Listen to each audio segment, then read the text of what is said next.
Two of the most fundamental concepts in securing financial control and management in a business are that of gross margin and break-even. These two concepts are applicable to any trading circumstance, but are particularly important for businesses operating in today's economic climate. Let's start with gross margin.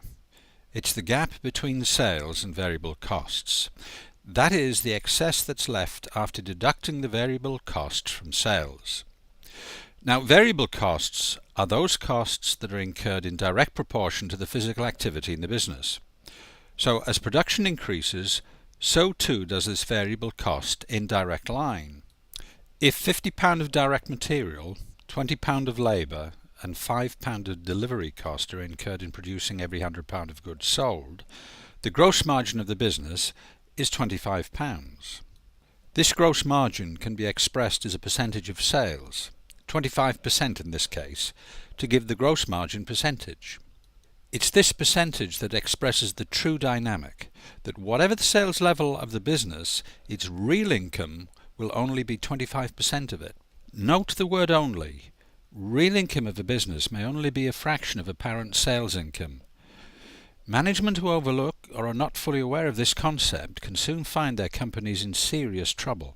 Now, this gross margin, the real income of the business, must then be applied in covering fixed costs before the company can make any profit. Fixed costs are those that happen whatever the amount of production. They are time-based, so they are incurred even if nothing is produced or sold in the period.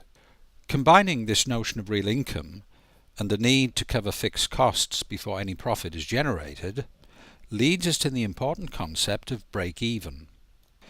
This is the level of sales needed just to cover all costs, both variable and fixed. It's the value of sales that will produce neither profit nor loss. And so we come to one of the most critical relationships in business.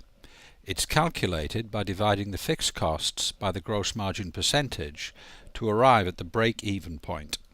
The value of sales necessary to cover no more and no less than all costs.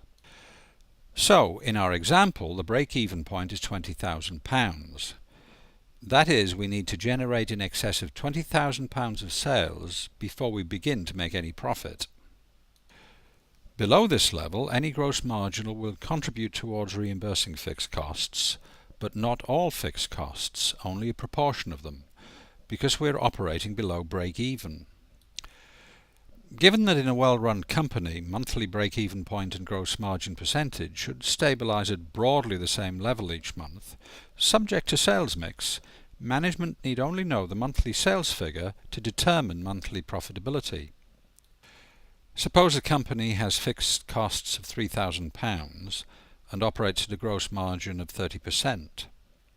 Its break-even point is therefore sales of £10,000.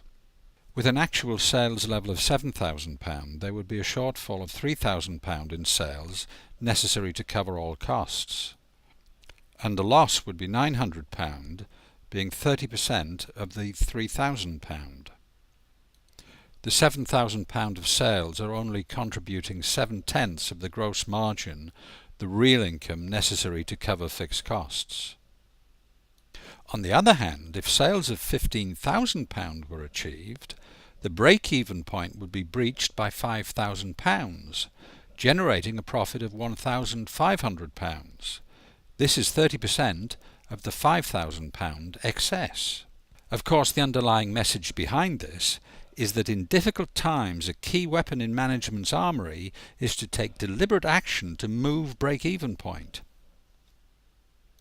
Suppose in the loss-making example you decided to force down break-even to under £7,000 rather than increase sales beyond £10,000. Self-evidently, break-even point can be reduced by either cutting fixed costs or improving gross margin percentage. Let's cut £600 off fixed costs, taking it back to £2,400, and improve gross margins to 40%.